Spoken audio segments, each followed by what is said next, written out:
Құрметті Перуабай, сен де 85-ке келіп қалыпсың. Бала кезіміз жетпе дейтін жерде өтті. Сол бір мектепте оқыдық. Сенің ағаң Сәбитпен екеуміз бір класты жедік. Одан кейін 50-ші жылдардың ортасында сен де мен де Гурьевтің пединститутына түстік. Пединститутта жүргенден кейін спортпен айналыстық. Менің жолым болған бұлар, мен үлкен спортқа ауыстым. Сен сол жерде институт бітіріп, елге жұмыс жасадың.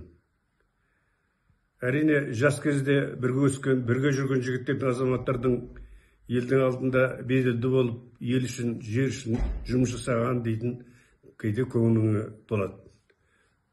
Оқу саласында сол Бейнеу ауданына жеткізген ағам сол жаққа кеткеннен кейін сен де сол жақта жұмыс жасадың. Аудандық оқу орнын басқардың, Маңғыстаудың балдарының азамат болуына, олардың жоғары оқу орнына түсуіне көмектестің.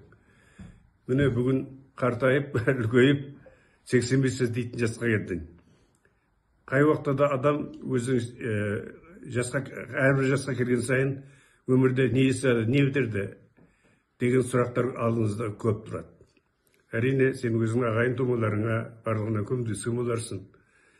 Ал оның ішінде оқу саласында жұмыс жасағаннан кейін сенің жетістіктерің қазір әр салада жұмыс жасап, елдің алдында үлкен жұмыстар жасап жатыр. Балдарың ер жетті, азамат болды, өрісің кеңейді, Маңғыстау биіктеді, дүниесінде белгілі болды. Маңғыстаудың жігіттері қазір үлкен жұмыстардың арасында жұмыс жасап жатыр. Әрине, сол жұмыс жатқан жігіттердің кейбіреулері мүмкін сенің оқушыларыңда болуы мүмкін. Міне бүгін 85 жасқа келген уақытта біздің қатарымыздың ойлап қарасақ, өмірден кейде ерте кеткендері бар. Бірақ оның артында ұрпақ қалды, ұрпақ жалғастырады істеген істеріңізде. Міне бүгін 85 жасыңда елдің ортасында, ағайын туғанның ортасында өткізіп жатырсың. Алла тағала жаныңа жамандық бермей, елдің алдында беделдігіңменен, азаматтығыңменен елдің алдында жұмыс жасай бер, балдарыңның қызығын көр. Әмин тұяқ.